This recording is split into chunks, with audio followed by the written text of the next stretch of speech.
Olá, gente! Boa noite! É um prazer estarmos aqui iniciando mais uma série do Ecoprime Education. Olá, Nívia! Boa noite, seja bem-vinda! Nós estamos iniciando uma série agora no mês de novembro do Ecoprime Education.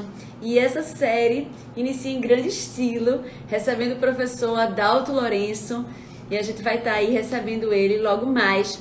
Então vocês que estão entrando agora, clica aí nesse aviãozinho, manda para o máximo de pessoas que vocês conseguirem, avisa que a nossa live está começando, que hoje a gente vai conversar sobre como conduzir os seus alunos a glorificarem a Deus através da criação.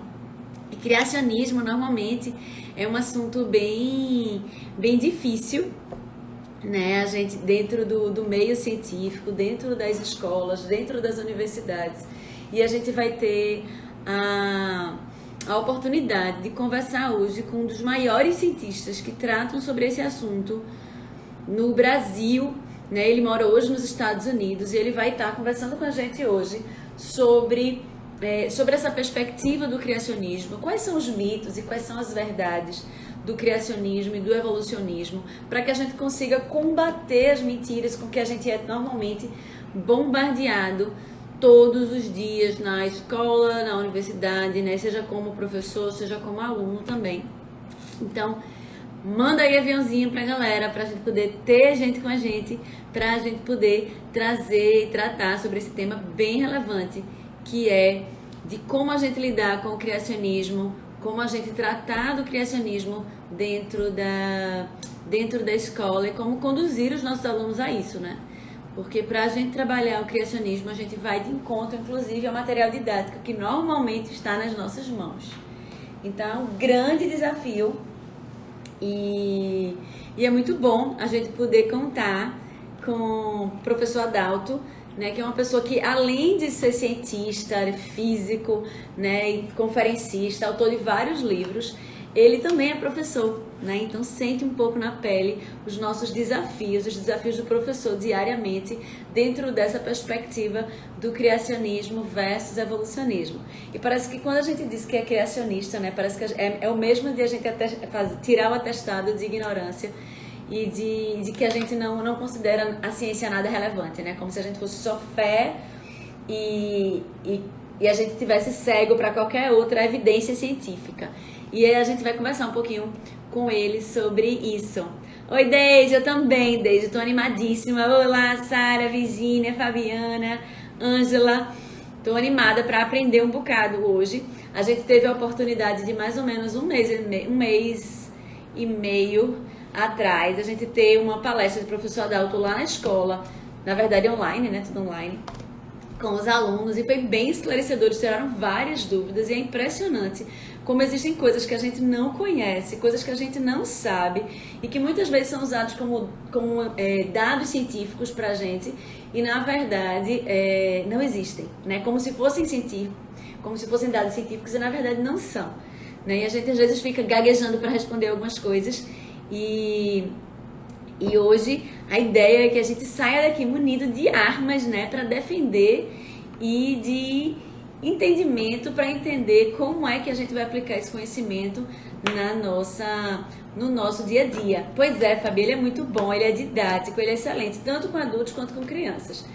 Ele tem inclusive alguns livros, infanto-juvenis também, a gente está até avaliando alguns, e ele tem também livros como Tudo Começou, Gênesis 1 e 2, ele é excelente para a gente poder estudar e para mergulhar um pouquinho mais nesse mundo.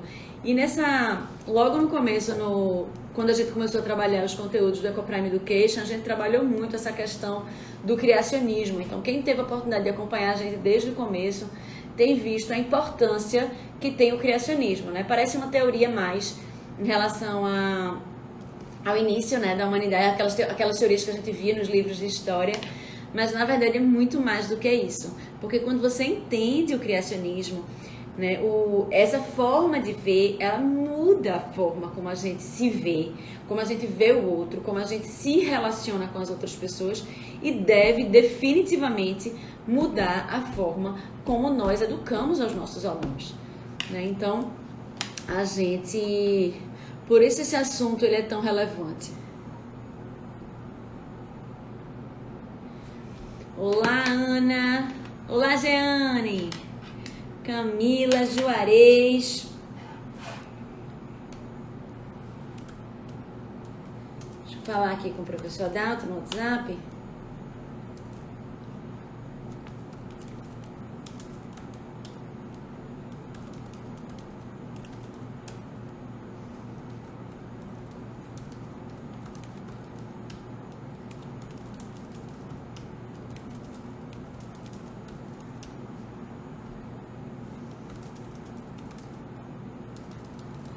Fabiana, Itamar. Olá, gente. Vai mandando aviãozinho para o máximo de pessoas, para que a gente tenha o máximo de pessoas sendo impactadas por esse conteúdo. Então, marca aqui o aviãozinho, manda para o pessoal. A professora Adalto acaba de chegar. Rebeca, olá. Boa noite, seja bem-vinda, para a gente poder conversar sobre esse assunto bem relevante. Isso, Sara entrou. Vamos chamar aqui. Muito bom, Deise. Chama todo mundo mesmo. Pronto, tá entrando. Olá, Marta. Professor Adalto, boa noite. Vamos nós aí. Como é que vai? Tudo bem? Tudo em ordem, que prazer tê-lo aqui conosco hoje. Prazer todo meu. Professor Adalto, estava aqui conversando com o pessoal já. Esse canal ele foi criado há alguns meses atrás, depois que a nossa escola se tornou uma escola confessional cristã. E pela necessidade de a gente trazer essa visão de educação cristã para os professores, para dentro de outras salas de aula, para dentro de outras escolas, para que a visão dos diretores e donos de escola mudem também, né? E se tornem educadores, escolas confessionais cristãs. E a gente possa estar impactando de fato, né, de verdade, o mundo com a educação que transforma, que é a educação com o evangelho, né? A educação do evangelho. Sim. Concordo plenamente. Assina embaixo. E aí, quando a gente começou esse trabalho, a gente começou com o criacionismo. Porque a gente entende que para a gente entender como a gente vive, como a gente deve viver e como a gente deve educar, a gente precisa entender como tudo começou, que é um dos temas do seu livro, né? Um dos seus livros, como tudo começou. Então, por isso o tema criacionismo é tão importante para a educação. Né? É tão importante a gente entender, porque a partir do momento que eu entendo como eu vivo, eu também entendo como eu educo, né? Como eu olho para o aluno e como eu me enxergo. Então, o objetivo da gente é trazer essa perspectiva hoje para esse grupo de professores, né? De diretores de escola. E a gente vai estar falando com um público especial, né? Um público diferente. Tá bom. E, bem, para iniciar, antes de iniciar, eu queria apresentá-lo, né? Me apresentar. Meu nome é Andressa Oliveira. Eu tenho estado à frente da Ecoprime nos últimos 10 anos e tenho tido esse privilégio, né? Deus tem me capacitado para isso. E o professor Adalto é formado e mestre em física, conferencista, autor de vários livros, né? Inclusive infanto-juvenis. Eu estava falando isso mais cedo, depois eu queria que o senhor passasse o nome de todos e tal, e explicasse. E abriu agora, né, o site do Universo Criacionista, que tem uma proposta aí diferente e está ali aberto para contatos também, né, professor? Sim, inclusive tem no Instagram, tem também canal no YouTube, tem várias coisas por aí rodando. Olha aí, já entrou com tudo, em todos os canais. Vamos nessa, tem que fazer assim. Muito bom, então lá tem PDF, tem e-book, tem, né, alguns dos seus livros já indicados lá. Então o pessoal pode saber mais sobre o trabalho do professor Adalto lá no www.universocriacionista.com.br. Não é isso? É isso aí, correto. Então vamos embora, que eu tenho muita coisa para lhe perguntar hoje, eu tenho muita coisa para saber. Estou aqui com um bloquinho de notas para anotar algumas coisas. Eu queria começar o seguinte: a gente tem, como eu falei, a gente tem estudado criacionismo desde o começo. E a gente sofre uma pressão muito grande dentro das universidades, dentro das escolas. Porque é como se a gente dissesse, quando a gente diz que a gente é criacionista, é quase como se dissesse que eu estou de olhos fechados para a ciência, eu sou um leigo, quadrado, bitolado, e fizeram uma lavagem cerebral em mim. Não é assim? Sim, é bem por aí mesmo. E aí, o que eu queria que o senhor começasse, eu vi até que o senhor tem um livro, né, que é Os 10 Mitos do Criacionismo, e era trazer um pouco disso, né? Quais são as mentiras, quais são as maiores mentiras e quais são né, quais são esses mitos, essas mentiras e verdades sobre o criacionismo e evolucionismo que rondam por aí, né, e que estão sempre na cabeça das pessoas e Tá. que sempre vêm à tona. Então, essa aí é Deixa, a primeira. tá legal. Deixa eu começar fazendo o seguinte. Eu vou te responder essa pergunta, só que eu vou fazer uma introdução para responder essa pergunta. Tranquilo, senhor O manda. maior problema que as universidades têm, o pessoal, digamos assim, da área da educação secular tem, é o chamado Deus das lacunas. A ideia do Deus das lacunas é o seguinte: nós não temos uma explicação para isso, então foi Deus que fez. Nós não sabemos por que é desse jeito, é porque Deus quis. Isso é conhecido como Deus das lacunas. Isso tem sido o nosso calcanhar de Aquiles. Porque muitos professores, por não estarem preparados, usam essa metodologia. Ou seja, não, mas Deus quis assim, ou Deus fez. Não, se não existe uma explicação científica, nós temos que ir atrás.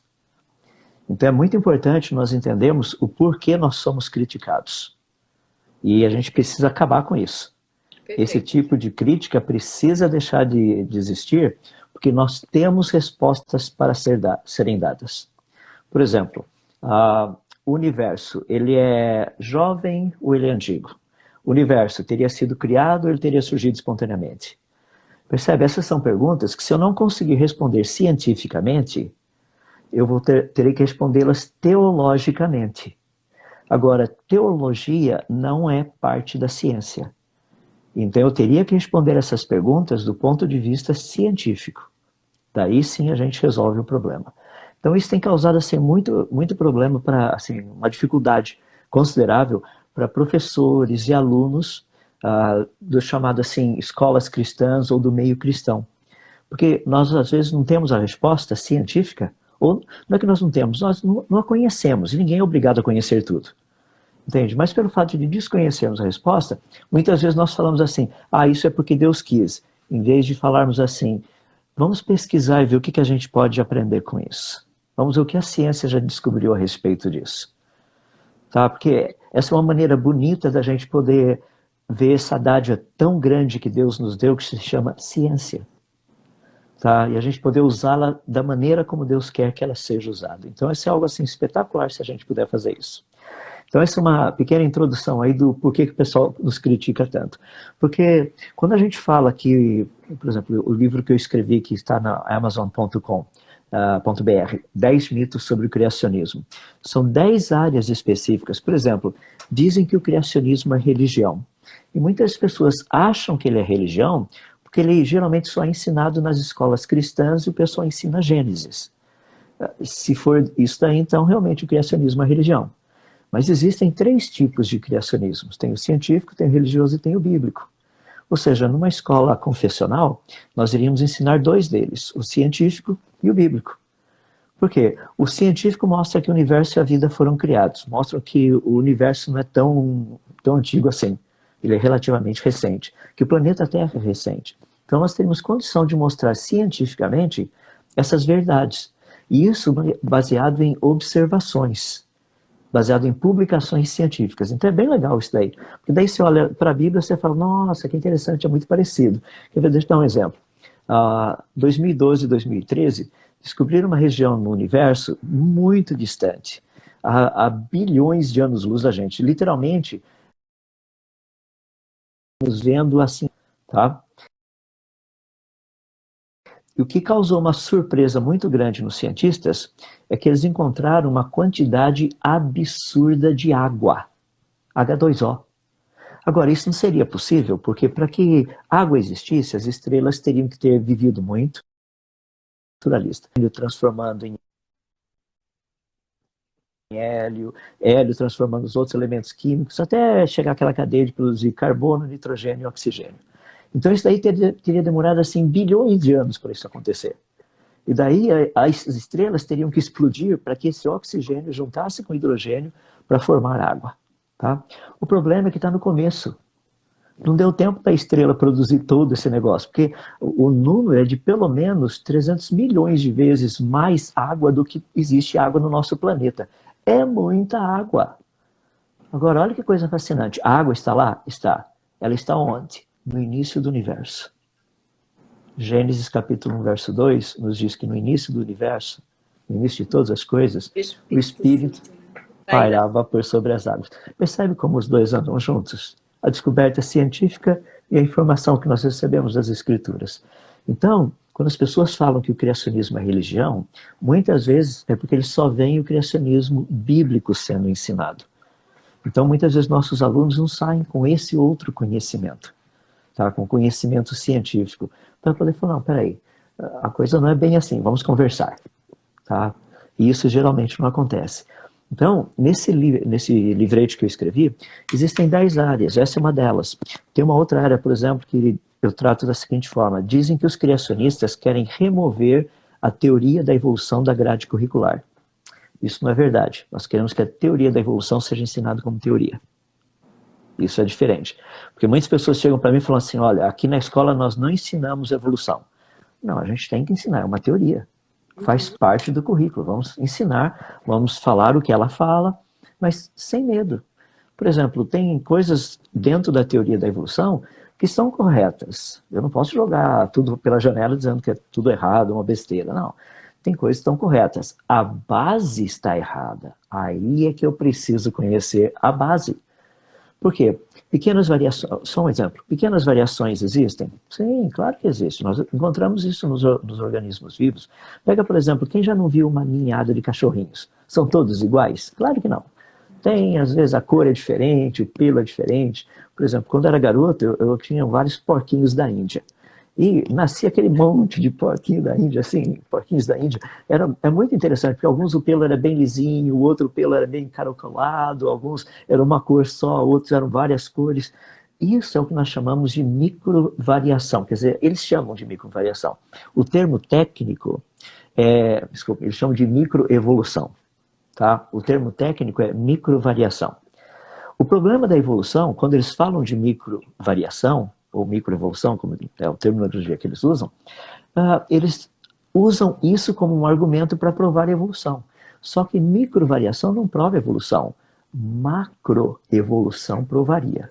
Só que macroevolução não existe. Não foi observada no registro fóssil, ela não é observada nos genomas, não é observada em lugar nenhum. Percebe? Então, nós criacionistas, nós queremos que a teoria da evolução ela seja ensinada como teoria. Na verdade, ela nem deveria ser ensinada como teoria. Porque uma teoria, ela necessita ser testável. Enquanto ela não é testável, ela é uma hipótese. Então, na verdade, nós desejaríamos que a evolução fosse ensinada como hipótese. Mas a gente até deixa como teoria. Vai lá, a gente dá uma mãozinha para não ficar tão ruim assim, entende? Então, é bem legal a gente perceber que isso é um mito. Os criacionistas não estão querendo tirar a teoria da evolução da grade curricular. Nós só queremos que ela seja ensinada como teoria. Uma outra aí, o pessoal diz que design inteligente é criacionismo disfarçado. O pessoal não sabe o que é design inteligente, não sabe o que é criacionismo. Por isso que falam essas coisas malucas. Dentro das propostas do criacionismo científico, existe uma parte ali dentro, que é a parte do design inteligente, que é a busca por sinais de inteligência na natureza. Ou seja, essas coisas maravilhosas que nós encontramos na natureza, elas não seriam resultantes de processos naturais, de leis da natureza, mas sim de um pensamento, um raciocínio. Então é muito legal porque a gente descobre isso na natureza. Então, design inteligente não é criacionismo disfarçado. Design inteligente é uma parte daquilo que o criacionismo científico propõe. Percebe? Então tem muita coisa assim que o pessoal fala e que é só mito. E a gente às vezes precisa virar caçador de mito aí para pegar esses negócios e mostrar ao pessoal e falar, não é verdade isso, não funciona assim. Isso dei 3 deles, mas tem mais 7 lá, tem muita coisa legal ali pra gente. O professor, e o senhor estava falando sobre essa questão do evolucionismo, né? Que ele não deveria nem ser considerado como teoria, deveria ser considerado como hipótese, mas é tão absurdo a forma como as pessoas tratam a teoria do evolucionismo, vamos colocar assim, que eles não consideram nem como teoria, é quase como uma verdade, né? É quase como algo comprovado, cientificamente, inclusive. Sim, mas sabe por quê? Porque a maior parte das pessoas não conhece o que a evolução propõe e não conhece a evidência que ela diz ter. Se as pessoas souberem o que a evolução propõe e as evidências que ela chama de evidências, vai perceber que as evidências não existem. Nenhuma. Mas existem uns métodos, umas maneiras muito interessantes, quer ver? A maneira de nós classificarmos os animais, as plantas, é um processo que já é bem antigo. Carlos Linné foi quem fez essa proposta lá nos anos 1700. E por incrível que pareça, ele fez essa proposta porque ele era cristão. Ele acreditava que tudo existe, na criação do nosso Deus, existe ordem. Existe uma maneira estruturada de você poder selecionar as coisas e classificar as coisas. E foi por isso que ele inventou aquilo que hoje nós temos chamado de taxonomia. O problema é que, como os evolucionistas perceberam que a taxonomia não auxilia a teoria da evolução, pelo contrário, ela mostra que existem grupos específicos, ou seja, peixes sempre foram peixes, anfíbios sempre foram anfíbios, répteis sempre foram répteis e tudo mais. Sutilmente, os evolucionistas estão colocando no lugar da taxonomia aquilo que é chamado de cladística. A cladística nada mais é do que uma classificação feita por meio da visão equivocada evolucionista. Por exemplo, se você pegar antílopes lá na África e baleias, eles fazem parte do mesmo clado, porque as baleias tecnicamente seriam evoluídas dos antílopes lá da África. Ou seja, as pessoas vão ser ensinadas desse jeito. E elas vão achar que isso é verdade. Que nem existe, né? Que nem é aprovado, né? Deixa eu dar um exemplo na área de astronomia. Fazem 500 anos que nós estamos estudando o universo com telescópios. Desde os mais rudimentares, lá nos anos 1500, até agora com super telescópios, inclusive o Webb, que será lançado no ano que vem. Nós temos o ALMA, que é um sistema que está aí no Chile, assim, cheio de antenas, observando, pegando o que tem lá fora. 500 anos de observação. Deixa eu fazer uma pergunta para você e para todos os demais. Me dê o nome de uma única estrela que tenha nascido nesses últimos 500 anos de observação científica. A resposta é nenhuma. Mas a gente é informado o tempo todo que essa é uma região onde tem estrelas que estão nascendo e a gente não vê nenhuma estrela nascendo. Não, peraí. Vamos com calma.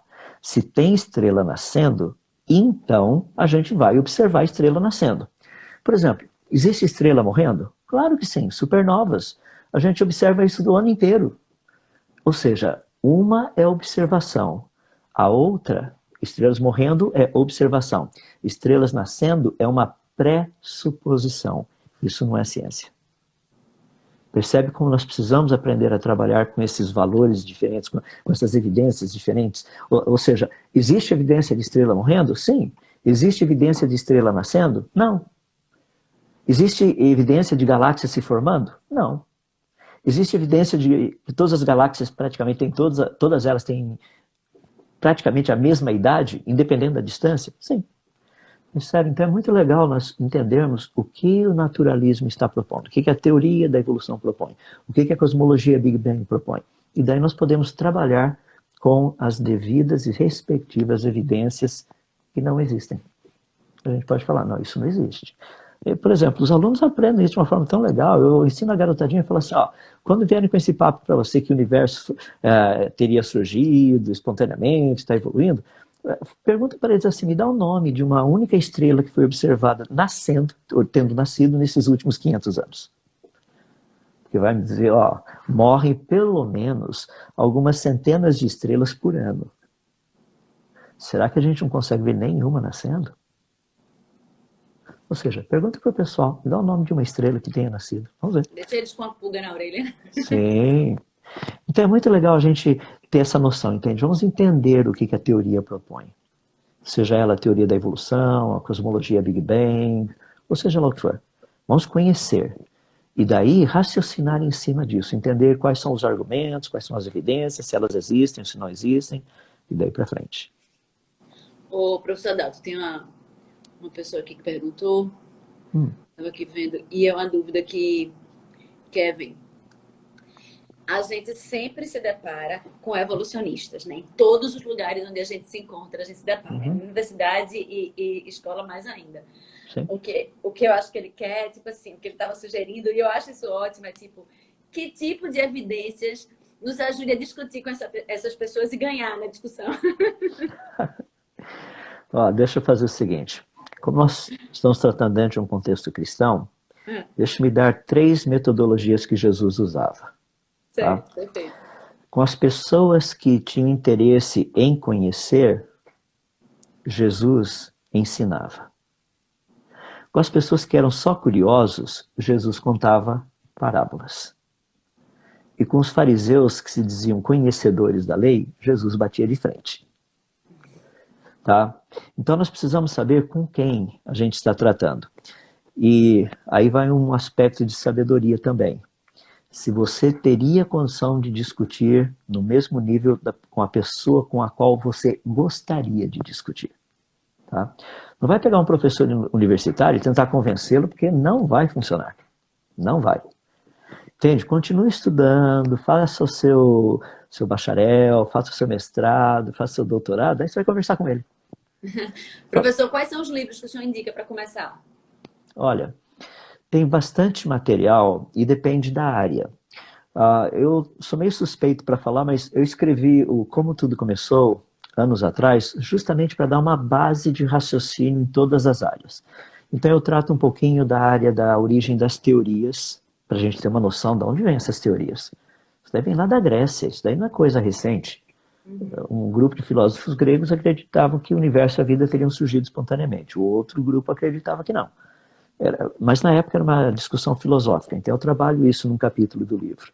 Daí eu trabalho na área da genética, ou seja, informação genética, ela aparece espontaneamente ou não? Vamos colocar de uma forma geral, informação codificada aparece espontaneamente ou não? Então tem um capítulo tratando disso. Um outro capítulo só trata a respeito do universo, a origem do universo, quais são as evidências que o universo foi criado e coisas desse jeito. Tem um outro capítulo que eu só trato da vida, a origem da vida, como a vida teria desenvolvido, como é que nós chegamos até aqui. Macroevolução, microevolução, macrovariação, microvariação, variação adaptativa, variações não adaptativas, todo esse negócio. Um outro capítulo eu vou tratar só da metodologia de datação. Ou seja, como é que funciona isso? Entende? O pessoal chega aí igual um erro assim, terrível que acontece o tempo todo. O professor chega e fala assim, não, isso aqui, olha, o carbono 14 já determinou isso aqui tem milhões de anos. O carbono 14 só funciona até 6.000 anos. Como é que ele me diz que datou o negócio com milhões de anos? Isso aí não faz sentido, ele não sabe o que é datação. Percebe? Então, tem um capítulo tratando com isso. E esse é um grande mito, né? Porque tudo na evolução, tudo é milhões de anos, né? A Terra tem milhões de anos, porque sempre é isso, né? E eu vi até uma palestra sobre isso, da questão do carbono 14, eu fiquei bem impressionada, porque se trata como ciência, né? Se traz a verdade como ciência. Mas você sabe o que é legal? Você pega um diamante, por exemplo. Tá?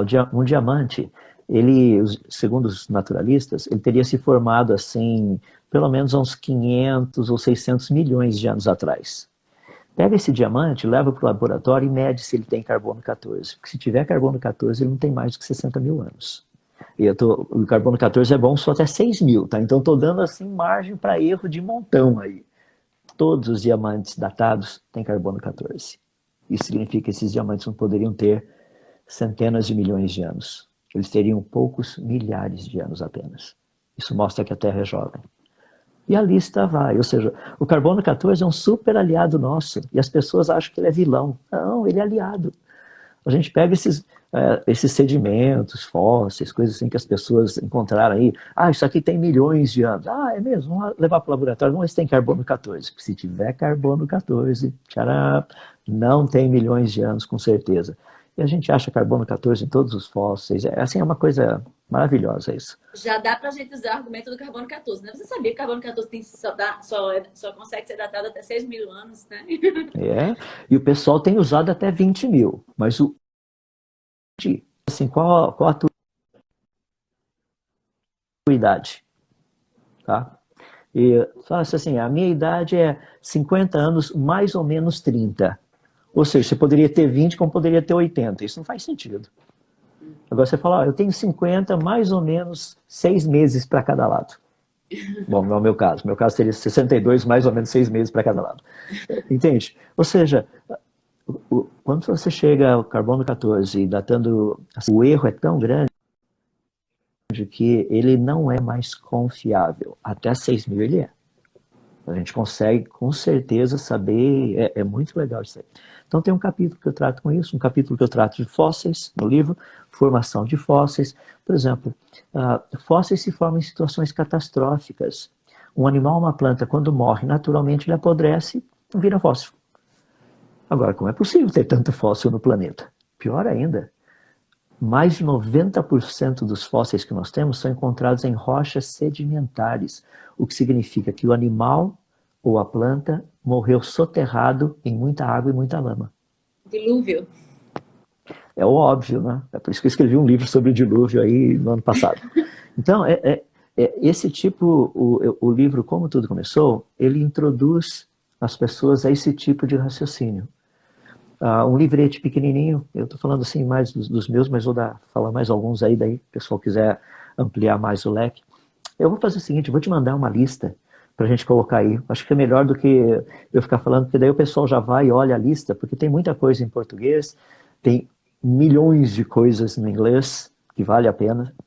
Por exemplo, tem um livro muito legal, tratando desse aspecto de ciência e a pessoa de Deus. O título dele é Por que a ciência não consegue enterrar Deus? Tá? É um matemático muito bom, lá de Oxford. O pessoal aí deve saber o nome já, mas só estou dando a dica aí do livro. Depois eu passo os detalhes de todos esses daí. Então tem muita coisa muito legal.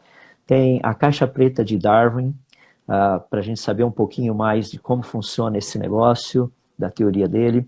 Tem um livro espetacular chamado Darwin no Banco dos Réus. Ou seja, no banco dos réus. Ou seja, agora vamos ver se realmente ele é culpado ou não. Ou seja, pega a argumentação que Darwin usou e vamos ver se isso daí funciona ou se não funciona. Tá? Muito bem escrito, muito bem colocado. Ou seja, tem vários livros assim que a gente poderia usar. Daí vai depender da área. Agora, meu conselho de novo. Jesus nos deu um trabalho que é muito bonito. O nosso trabalho é ser testemunha. Eu não sou advogado de defesa, eu não sou advogado de acusação, promotor, eu não sou juiz, não sou nada. Eu sou a testemunha. A testemunha só fala daquilo que viu e ouviu. Tá? As pessoas vêm conversar comigo, mas como você não aceita a teoria da evolução? Eu falo, até onde eu estudei, a evidência é contra. Posso falar para você por quê? Entende? Eu vou contar para ela o que eu conheço. Daí tem gente que olha e fala assim, eu vou pensar mais. Tem outros que chegam para mim e falam assim, rapaz, você não entendeu nada de ciência. Se eu continuar, eu só vou ficar discutindo, vou gastar meu tempo à toa com gente que não quer mais ouvir. Jogar pérolas aos porcos. Infeliz. É como a Bíblia nos diz. Então o que eu vou fazer? Vou pegar aqueles que querem aprender, em vez de gastar tempo com aqueles que só querem debater. Entende? Percebe que Jesus quase não debatia. Olha o estilo dele, de vida dele. Tá? E tem uma coisa que era muito bonita na maneira dele trabalhar. E é como nós devemos aprender. Jesus respondia perguntas fazendo perguntas. É por isso que a gente precisa conhecer o assunto. Para fazer perguntas, para responder as perguntas. Perfeito. Tá? Quais são perguntas boas para se fazer dentro dessa perspectiva? Assim, de deixar o pulga atrás da orelha e fazer os alunos pensarem nesse assunto, professor. Tá. Tem várias delas. Por exemplo, quando nós tratamos da origem da vida, algumas coisas básicas, por exemplo, como que o primeiro ser teria surgido? Ou seja, quando o primeiro ser passou a existir, ele tinha a capacidade de morrer também, ele tinha a capacidade de reproduzir também. Como é que funciona? Porque se o primeiro ser não tivesse a capacidade de reproduzir, ficaria ele só. Então, como é que esse primeiro ser já tinha a capacidade de reproduzir também? Ou seja, de onde veio isso? Se ele não tivesse a capacidade de morrer, ele viveria eternamente. E vivendo eternamente, obviamente, ele não evoluiria. Seria sempre o mesmo. Então, como é que funciona isso? Esse primeiro ser que todo mundo fala aí, como que ele surgiu? Ele já tinha essas características ou não? Entende? São perguntas super relevantes. As pessoas vão chegar, geralmente vão falar assim, não sei. Daí você pergunta, mas como é que você sabe que ele surgiu? Como é que você sabe que existiu um primeiro? Sabe? Quando a gente trabalha com o universo, vamos pegar uma lei que é bem legal, a segunda lei da termodinâmica, que é uma das minhas prediletas. Gosto demais dela. Segunda lei da termodinâmica, todos nós conhecemos. Você compra uma casa novinha, daqui 20 anos está lá pintando parede, tem rachadura na casa, precisa trocar o piso e etc. e coisa e tal. Você compra uma roupa novinha, daqui 4 anos está indo lá para o brechó. Ou você compra um carro novo, zerinho. Daqui 5 anos está o carro lá na oficina. Isso é segunda lei da termodinâmica. A tendência das coisas deixadas por conta própria é de parar de funcionar, quebrar e etc. Coisa e tal. É o que a gente usa de uma linguagem bonita, científica, nós chamamos isso de segunda lei da termodinâmica, a lei da entropia. A lei da entropia nos diz assim, qualquer coisa deixada por conta própria, ela tem a tendência de ir do organizado para o desorganizado. Espera aí, como que o universo surgiu então? Explica baseado na segunda lei da termodinâmica. Essa lei não foi criada pelos cientistas, ela foi descoberta. Isso é uma característica da natureza. Qualquer coisa deixada por conta própria, com o passar do tempo, para de funcionar, quebra, se desorganiza, etc. Coisa e tal. Agora, como é que o universo teria surgido? Assim, a gente pode fazer a pergunta. Deixa eu dar a resposta. Vamos imaginar uma escala de tempo muito, muito longa. Vamos usar até a ideia dos naturalistas. Há 1 milhão de anos atrás, o universo estaria mais organizado ou menos organizado do que ele é hoje? Bom, como a gente está indo de volta ao passado, teria que estar mais organizado. Então vamos pegar há 1 bilhão de anos atrás. Há 1 bilhão de anos atrás, ele estaria mais organizado ou menos do que organizado há 1 milhão de anos atrás? Mais organizado. E no início? Perfeito. Essa é a resposta. Essa é a resposta que a segunda lei da termodinâmica nos dá. Percebe? Das pessoas falam, isso aí é religião. Não, isso é a segunda lei da termodinâmica. Não tem nada de religião. Percebe? Então é muito legal a gente poder ter esse tipo de pergunta. Como o universo teria surgido baseado na segunda lei da termodinâmica? E sabe o que é show de bola? É ver um garoto de 10 anos fazendo essa pergunta para uma pessoa um pouco mais velha. É muito legal. E o menininho falando assim, você não conhece a segunda lei da termodinâmica, a lei da entropia? Mas como? Isso a gente precisa ensinar, tá, para os nossos alunos e tudo mais. Só peço desculpa da imagem estar um pouco escura, é que o lugar onde eu estou aqui está meio bagunçado aí com a iluminação, tá? Vai ser assim mesmo hoje. Então vai lá. Mas tá uma bênção, a gente está aprendendo muito. Kevin estava mandando aqui sobre essa questão, eu nunca tinha ouvido falar sobre isso, essa questão do nada do átomo. Nada do átomo? Professor, gostaria que falasse sobre o nada que envolve o átomo. Os ateus normalmente falam dessa parte, nada do átomo, para justificar que viemos do nada. Eu nunca ouvi isso. Eu também não. Isso é um argumento bem interessante. Não saberia dizer, porque realmente, até hoje, nunca fui confrontado com isso. Nada do átomo. Nada que virou tudo.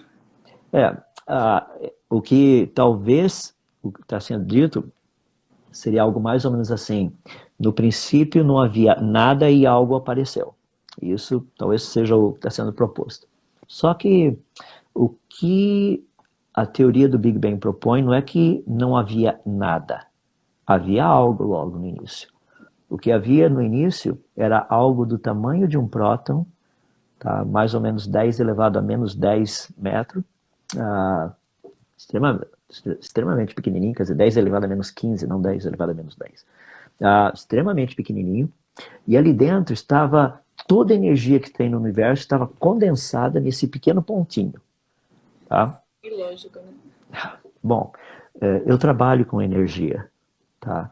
E não tem como você colocar a energia toda que existe no universo num espaço tão pequeno, por mais que você queira. A pressão necessária para fazer com que esse negócio tivesse esse tamanho, se você conseguir fazer isso, ele nunca vai virar um Big Bang. Porque teria que ter algum distúrbio, alguma coisa, para que esse negocinho explodisse. Tá? Então, talvez seja isso que ele está falando. Então, a ideia é que os evolucionistas, os naturalistas, até mesmo os ateus, não dizem que não havia nada no início. Havia alguma coisa. Tá? Esse pequeno pontinho, com muita energia, não tinha matéria, era só energia. E desse pontinho surgiu tudo que a gente tem ao redor. Agora, para mim isso aí é bem engraçado, mas seria mais ou menos como explodir uma loja de material de construção e do terreno baldio ao lado cai um prédio pronto. Não faz sentido isso para mim. Entende? Ou seja, Existem Mas, algumas pessoas, Bia está colocando aqui, que tem algumas pessoas que falam que o universo está expandindo. Isso é real? Isso é outro mito? olha, isso é algo que a ciência ainda não tem como bater o martelo, tá? Quando você olha a luz de algumas galáxias, deixa eu pegar dar um exemplo um pouquinho mais fácil para entender da onde eu estou vindo.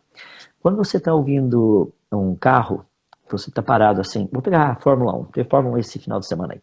Então você está parado ali, assistindo a Fórmula 1, e você vê o barulho do motor, pode ver que, do motor do carro, o barulho é um pouco mais agudo, quando ele está se aproximando é um pouco mais grave depois que passa. É a mesma coisa uma sirene de ambulância, vem assim, uau, uau, uau, uau, uau, uau. Por que mudou? Não, não mudou, a frequência é a mesma. Só que quando ela está vindo, ela fica um pouco mais, a frequência passa por um processo de compressão, tá? A gente chama isso de Doppler, fazendo com que ela fique mais aguda. Depois que ela passa, é um processo de descompressão, daí ela fica mais grave. A mesma coisa acontece com a luz. Quando a gente olha para as galáxias, você percebe umas frequências de luz, que são as frequências de luz do gás hidrogênio. Então você sabe que aquilo é hidrogênio. Aqui no laboratório nós sabemos as frequências certinhas. Quando a gente pega uma galáxia e vê essas frequências do gás hidrogênio, você consegue perceber se ela está ficando mais azulada, ou se está vindo para um lado, ou se está ficando mais avermelhada. Se estiver ficando mais avermelhada, é porque aquela galáxia está indo para longe da gente. Se ela estiver ficando um pouco mais azulada, é porque ela está vindo na nossa direção. Por exemplo, a galáxia de Andrômeda, a luz do hidrogênio que ela produz está vindo na nossa direção, mostra que é mais azulada, então está vindo na nossa direção. E o pessoal fala, nossa, vai colidir, vai, daqui uns 4,5 bilhões, 5 bilhões de anos é capaz que as duas se juntem. Mas até lá vai ter muito tempo ainda para a gente ver o que está acontecendo. Então, dentro desse contexto, observando essa luz ou mais avermelhada ou mais azulada, foi feito um levantamento. A maior parte das galáxias parece ter a luz mais avermelhada. Se é mais avermelhada, porque está se afastando. Agora, se afastando da onde? Essa é uma pergunta que o pessoal tem debatido muito. Tá? Está se afastando da gente ou como um todo? Não, está se afastando como um todo. Então deixa eu usar uma ilustração para ficar mais fácil de entender. Pega uma bexiga vazia, encha só um pouquinho. Quando estiver bem pequenininha assim, desenha um triângulo na bexiga. Tá? Daí continua enchendo. À medida que a bexiga vai crescendo, o triângulo também vai crescendo. É proporcional. Isso é o tipo de expansão que eles estão falando. Ou seja, se você tivesse uma régua medindo o universo, tá? O universo está expandindo, mas a sua régua vai expandindo também. Daí fica meio difícil. Essa é a ideia da expansão do universo. Eu sei que parece coisa de louco e é. Tá? Agora, olha o outro lado da história. Nós já descobrimos algumas galáxias que estão conectadas. A gente sabe que elas estão conectadas. Só que a luz delas apresenta desvios espectrográficos, como nós chamamos, diferentes. Isso é estranho. Seria mais ou menos um caminhão trucado, a parte da frente, lá o cavalinho andando a 100 km por hora e a carreta a 80. Fala, ué, os dois não estão grudados, alguma coisa está errada. Ou então a gente não está entendendo o que está acontecendo.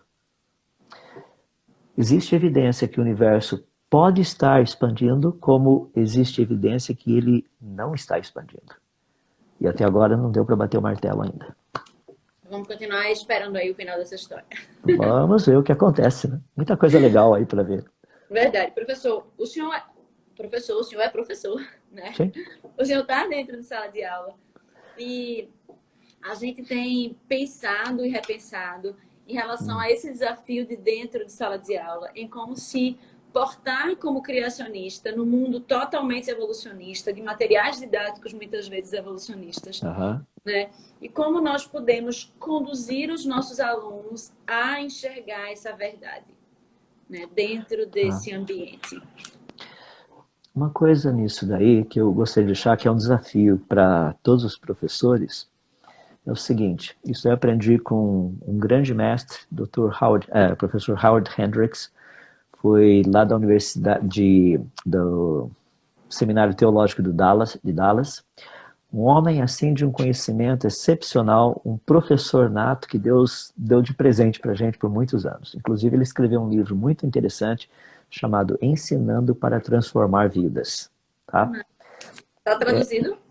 Já está traduzido. Eu diria que pelo menos há 40 anos, porque quando eu li pela primeira vez eu tinha acho que por volta de uns 20 anos. Quando eu estou com 62 deve ter... Eu não lembro qual editora, mas eu sei que já foi traduzido e tem, tá?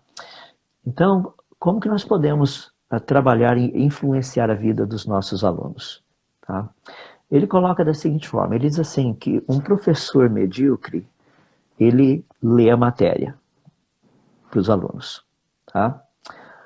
Um bom professor, ele literalmente, ele consegue explicar a matéria. Tá? Agora, um professor excepcional, ele consegue motivar os alunos a continuar estudando a matéria. Muitas vezes nós queremos dar o pacote pronto para os nossos alunos. Então, a gente pega esse monte de informação e a gente procura fazer algo que os alunos amariam fazer por conta própria se a gente colocar da maneira certa. Por exemplo, por que a evolução não é verdade? Tá? Então nós vamos estudar no aspecto da origem da vida. Por que a evolução não poderia ser verdade? Então vamos estudar a respeito disso. Deixa a garotada pensar um pouco. Entende? Não precisa já dar toda a resposta mastigadinha, prontinha, isso é o que cai na prova. Não. Eu sempre fui, só um pequeno parênteses, eu sempre fui aquele professor que aluno que pergunta para mim o que vai cair na prova já tira 0. Porque ele está querendo a resposta das perguntas que cairão na prova. O que cai na prova é tudo aquilo que eu dei até aqui, que você estudou desde quando você entrou na escola. Isso é o que você deveria saber. E assim, de boa. Entende? Porque isso é vida. Entende? Eu trabalho com pesquisa e a maior parte das coisas que eu trabalho não tem livros. O que a gente faz? Então não faz pesquisa? Só porque não tem livro, ninguém estudou antes. E daí, de novo, pequeno parênteses dentro do parênteses, eu gosto do que Einstein falava. Perguntaram para Einstein assim, o senhor sabe o que você está fazendo? Ele falou assim, não. Se eu soubesse, vocês não iriam chamar isso de pesquisa. E é bem óbvio. Claro, a gente não sabe, a gente está trabalhando, vamos ver o que acontece. Então, fechando esse parênteses, fechando outros parênteses, voltando para a ideia assim, é muito importante o professor ter noção do que nós gostaríamos que os nossos alunos fossem ao passar pela nossa matéria. Depois de um ano, o que eu gostaria que ele soubesse? Como que eu gostaria que ele gerenciasse essa informação que eu estou passando para ele? Isso vai determinar a minha maneira de ensinar, os exemplos que serão usados, até mesmo que tipo de prova será dada. Tá?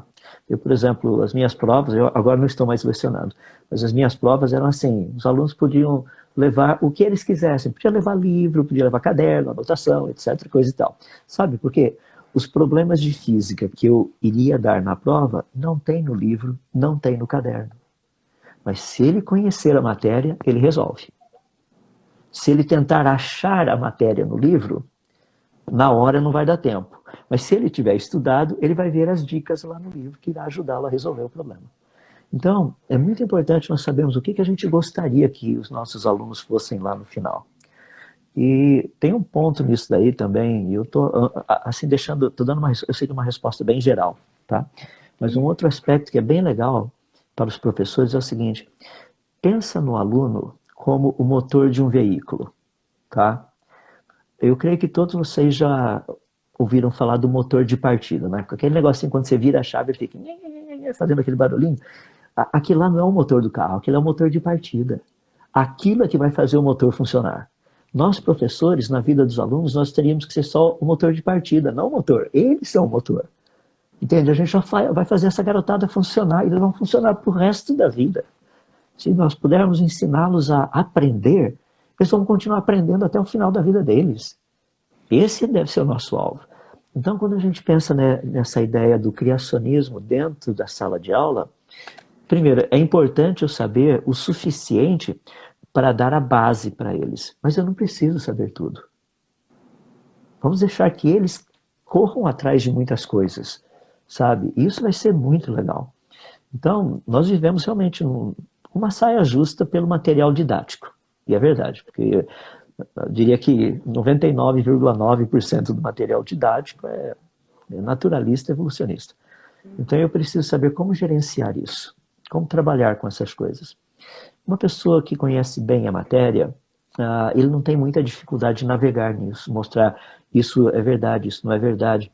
E vamos reconhecer, ser professor é difícil, porque nem sempre sobra tempo para a gente pesquisar muita coisa. A gente trabalha mais para preparar a aula do que para pesquisar, para preparar a aula. Não é? Então a gente precisa ter alguma coisinha aqui e ali. Essa é uma das razões do porque eu estou trazendo o site Universo Criacionista de volta. A gente vai colocar muita coisa ali para ajudar um pouquinho o professor a não ter que ficar, sabe, se matando, tentando achar esse negócio.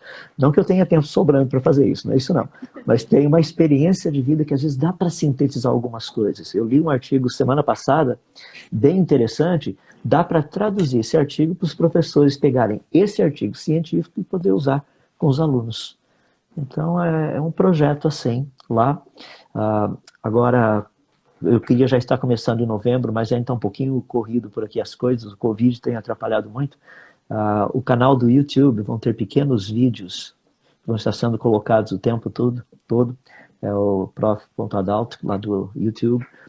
O Instagram também vai estar colocando mais material, o Facebook também, o Universo Twitter. Criacionista, né? Yeah. Então, no Universo Criacionista tem todas as conexões lá que o pessoal precisar para canal do YouTube, Instagram, Facebook, Twitter e assim por diante. Espero bom, ajudar um pouquinho aí com essa área, tá? E o senhor assim, não tem tempo sobrando, mas a gente nunca tem, mas quando Deus chama e manda a gente fazer, a gente faz, a gente obedece, né? Vou te contar, eu estou precisando de uns dias de 36 horas, viu? 24 é meio complicado, acho que eu vou mudar para Vênus, porque o dia lá demora um ano inteiro para passar um dia só, mas também. Vamos ver. Olha, eu já falei muito isso, viu? Até que uma vez, assim, até que caiu assim, a ficha uma vez, e eu entendi que Deus ele é perfeito em todas as coisas. Então eu fiz, então eu queria um dia também assim de 48 horas. Mas depois que eu parei para pensar, Deus é perfeito em todas as coisas, então 24 horas é suficiente, eu tenho que modelar quais são as minhas prioridades, o que é que eu vou, né? O que é que eu preciso de fato fazer. Concordo plenamente contigo. Mas é isso mesmo. É em cima disso onde eu estou procurando gerenciar também. É verdade. Professor, a gente está chegando aqui no finalzinho mesmo da live, 4 minutos. Em suma, eu entendo que tudo que o senhor falou a gente precisa de muita sabedoria, né? Mas a gente também precisa se preparar, a gente não pode se deixar pegar prevenido. Essa última palavra sua foi excelente, né? A gente às vezes tem esse embate com a questão da ciência, mas nós precisamos formar cientistas, né? Os cristãos precisam transformar cientistas. A gente já passou tempo demais achando que a religião estava de um lado e a ciência estava do outro.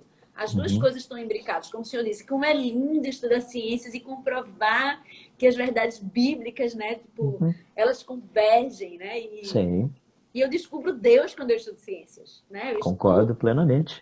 Então, eu acho que a gente, o mundo, a sociedade contou essa mentira durante tempo demais e a gente, até quanto cristão, nós engolimos essa mentira. Né? Então, acho que chega a hora de a gente dizer um basta. A gente, enquanto educador e enquanto professor, a gente precisa ser cientista e a gente precisa formar cientistas para que eles possam descobrir essa criação, né? E possam glorificar Deus como o Senhor tem feito, né? Tipo, a cada nova descoberta, Senhor, que bênção, né? E sabe, isso não é difícil. Porque, para e pensa, uma coisa que é muito importante para todos nós que trabalhamos com educação, como professores, se isso não for algo que a gente ama fazer, muda de profissão. Mas faça assim com dedicação, com alegria, sabe? Eu estudo porque eu quero aprender.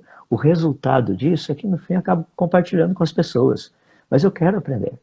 É porque, o que você falou, eu estudo o livro das obras de Deus, a natureza. É fascinante estudar a maneira como ele pensou, o jeito que ele fez. Por que ele fez desse jeito e não do outro? Ou seja, isso é uma motivação para continuar estudando sempre. Mas muitas pessoas falam o seguinte, eu tenho que ensinar ciências. Se você tem que ensinar ciências, vai fazer outra coisa na vida, não é uma boa ideia você ter que ensinar ciências. Ou seja, você ensina, deixa eu colocar isso de uma forma bem simples e bem prática. Por que Deus teria criado o mundo? Faltava amor? Não. Precisava de mais glória? Não. Precisava de comunicação? Não, porque o Deus triuno, Pai, Filho e Espírito Santo, essas coisas existiam em abundância entre as três pessoas. Ou seja, foi da abundância de Deus que todas as coisas foram criadas. Não foi pela falta. Não é porque tinha necessidade. Isso deveria ser um estilo de vida nosso. Sabe? É de estudar bastante que você transborda, sabe, conhecimento para as pessoas. Não é para mostrar que você conhece. Porque eu tenho dito isso, tá? Todas as pessoas que estudam bastante, elas sabem que sabem pouco. Isso é um fato. Quanto mais você estuda, mais você vê o quanto você não sabe. E isso te humilha, sabe? Porque a gente percebe que tem alguém, um ser, que sabe todas as coisas. À medida que vou aprendendo, conhecendo um pouquinho mais aqui, conhecendo um pouquinho mais ali, sabe? Eu só estou descobrindo quanto que eu não sei. Daí eu me curvo diante desse grande Deus, sabe? E peço a Ele por sabedoria. Daí o pedido de sabedoria lá de Tiago começa a fazer sentido. E caso contrário, eu acho que eu sei muito, entende? Olha Deus, eu só preciso mais um pouquinho, tá? Porque eu vou ensinar o fulano, eu vou dar essa aula, vou fazer aquela live. Não é assim que funciona. Realmente, eu sou um ignorante na tua presença. E como seria bom se eu conhecesse um pouco mais? Então, isso daí faz assim, produz uma mudança muito grande na nossa vida. É por isso que eu desafio, sabe, os professores, estudem, sejam alunos, não seja professor, sabe? Você sendo um aluno, querendo aprender, rapaz, a coisa mais fácil do mundo vai ser professor. Entende? Não vai ser difícil, não vai.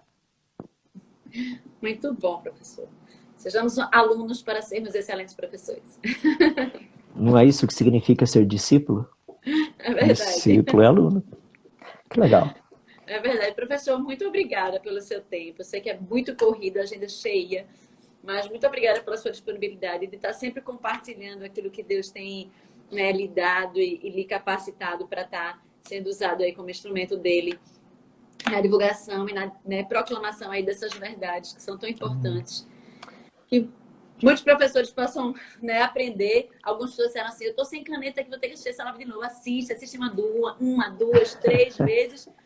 E a gente vai passar, né, o senhor passa para mim a lista de livros. Nossa. Eu queria que o senhor passasse para mim a lista de livros para os professores, para que a gente pudesse ler, e também algumas indicações dos alunos. O senhor tem a Triste História da Evolução, eu acho. Isso, isso é um livro que eu escrevi para crianças, até lá dos seus 9, talvez até 10 anos, mas que os pais precisariam fazer parte desse livro juntamente com as crianças. Vou botar a garotadinha já para aprender. Muito bom.